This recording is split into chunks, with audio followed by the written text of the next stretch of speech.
Surah al-Kahf on the day of Jum'ah. Why do we need that nur?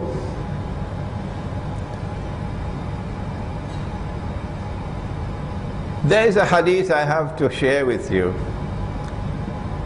Nabi Muhammad alayhi salatu wasalam was asleep at the home of his wife Zainab radiallahu ta'ala anha. This is Medina. And he saw something in his sleep, a vision. And it was so terrible, so terrible, so terrible that he woke up from the sleep with his face red. This can't be normal. Red. And then he uttered the words, وَيْلٌ لِلْعَرَبْ مِنْ شَرٍّ قَدْ اقْتَرَبَ. Woe unto the Arabs because of a great evil which will now come close, which is now approaching. And then he raised his hands like this and made a circle, and he says, today a hole has been made in that radam or the barrier bit by Zulkarnain. Ya'juj and Ma'juj or Gog and Magog are behind. So today the release of Gog and Magog will commence. And that's bad news for the Arabs. So she asked, Yani Zainab radiallahu ta'ala anha, Anuhlika, will we be destroyed? This is not Imran speaking. No, this is a valid translation of what is in the hadith. Anuhlika, will the Arabs be destroyed while there are amongst us those who are righteous? And he replied, he said, Na'am, yes. And then he gave the time and the reason. He said, إِذَا كَثُرَ الْخَبَثِ, when the scum prevail. Who are the scum? Who are the scum? Who are those who are so referred to with such contempt? When these the scum prevail, then the destruction of the Arabs will come. That destruction has not taken place as yet, because that is a destruction connected with Gog and Magog. So it's an end time destruction. It is something still to come. And what we're going through at this moment while I am speaking is that the Arab world is being prepared for that great destruction. Who are the scum? Why are they referred to as the scum? They are the scum because they have eyes and yet cannot see. They have ears and yet cannot hear. They have hearts and yet do not understand. Allah says in the Qur'an of such people, أُولَٰئِكَ كَالْأَنْعَامِ, they're just like cattle. بَلْ هُوَ ضَلٌّ, rather they are worse than cattle. They're more misguided than cattle. And these are the people who now rule. These are the people who are now leaders. And these are the people who are therefore misguided and misguiding others. And so the destruction is now certain. What is it that caused them to be a people with eyes and yet cannot see? They don't have nur. Where does the nur come from? Not in the stock market. No. يَهْدِ اللَّهُ لِنُورِهِ مَنْ يَشَاءُ. Allah knows in whose hearts there is sincerity. There is that fellow who says, oh Allah, everything I give for you, but not my green card. That I can't sacrifice. Not my US passport, because that's my passport to Jannah. I can't do this because if I do this, I know this is right, but if I do this, my business will suffer. If I speak like this, I won't get a visa to travel. If I speak like this, they're going to put me on a no-fly list. If I speak like this, I'll be called a terrorist. I don't want to go down that road. You see? But when you have nur in the heart, Allah will put it there because He can see sincerity in that heart. This is the one who says, Kul inna salati ونسكي ومحياي ومماتي لله رب العالمين إلى آخر الآية. Verily, my prayer and my service of sacrifice, my very living and my very dying, everything is for you. We recite Surah Al-Kahf on the day of Jum'ah to get that nur, with which we can see what otherwise cannot be seen.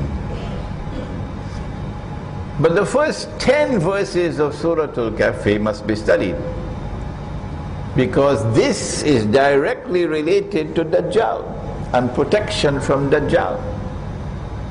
In addition to reciting the whole surah on the day of Jum'ah, let us concentrate on the first 10.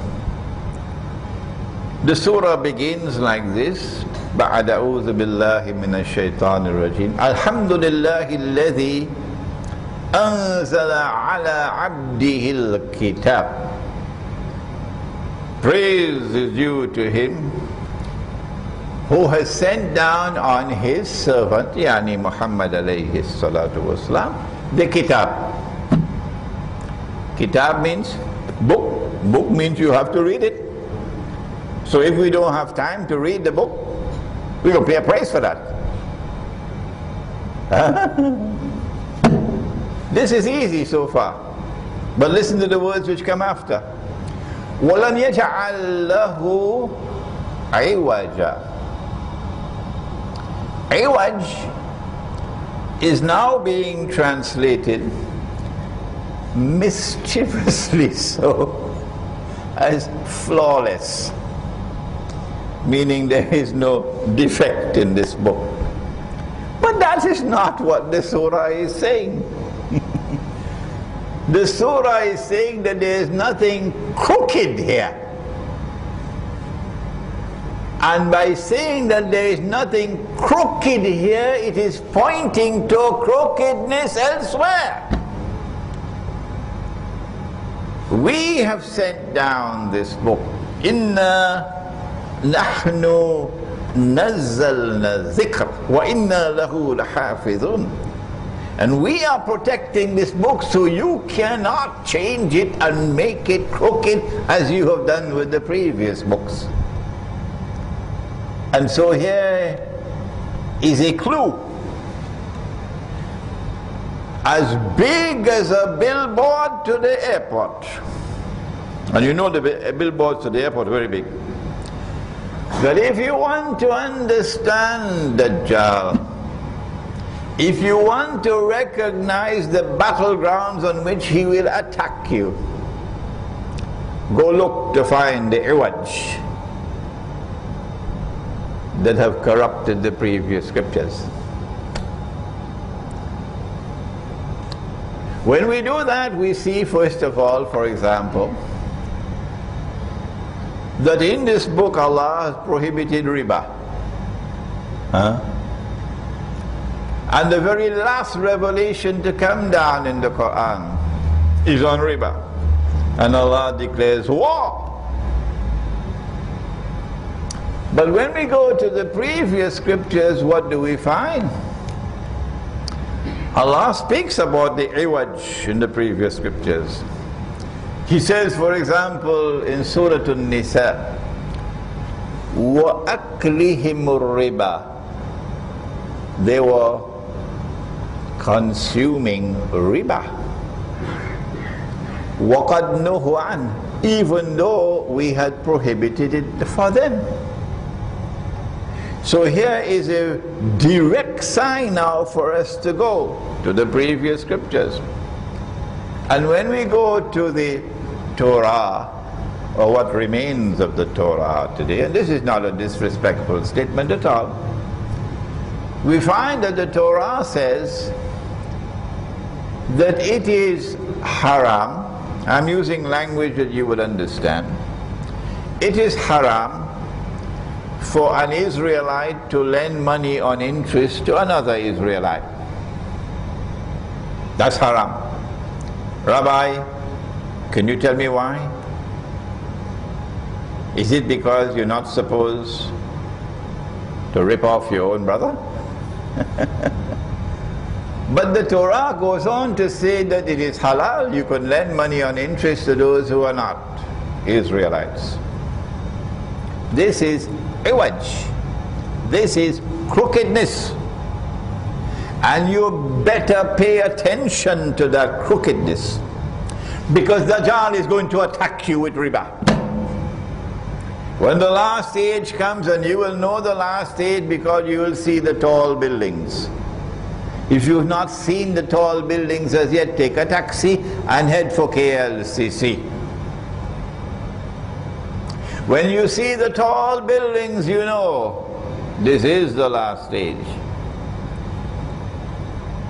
And when the last stage comes, you know, you can expect the attack with riba. I wonder, has that attack come as yet?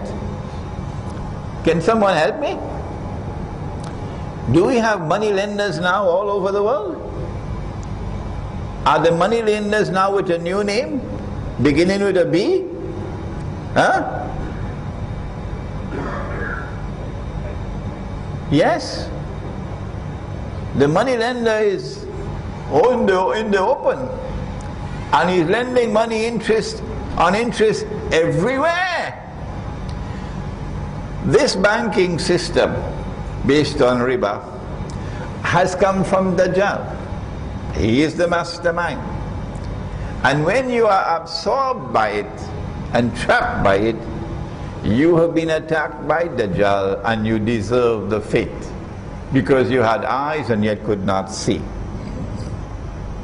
You went and you paid down on the house.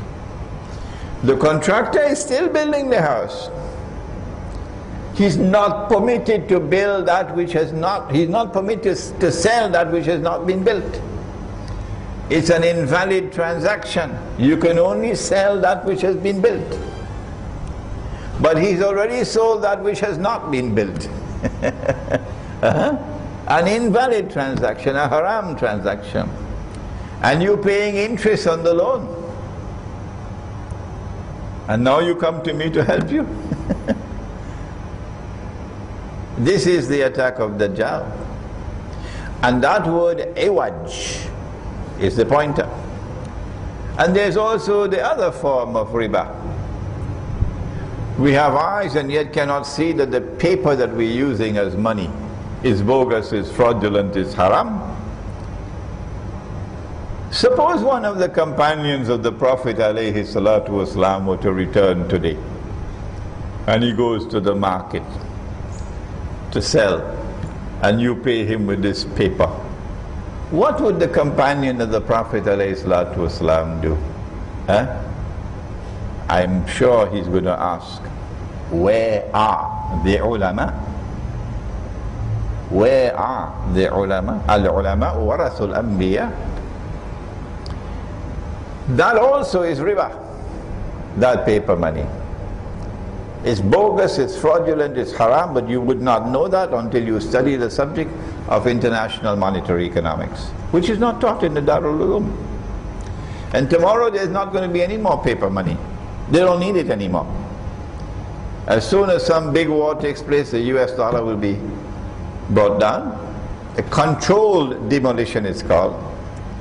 And when the US dollar collapses, all the rest of the paper money will eventually disappear. And they have something else to replace it for micro transactions, but the macro transactions is already electronic money. And that is an instrument of riba, to rip you off and to take you into permanent poverty and destitution. So Indonesia didn't reach where Indonesia is today because the Indonesians are lazy. What nonsense is that? Or take another example. The prophets of Allah are the models of conduct. And what did they do in the Torah? Whoever did it had no shame. They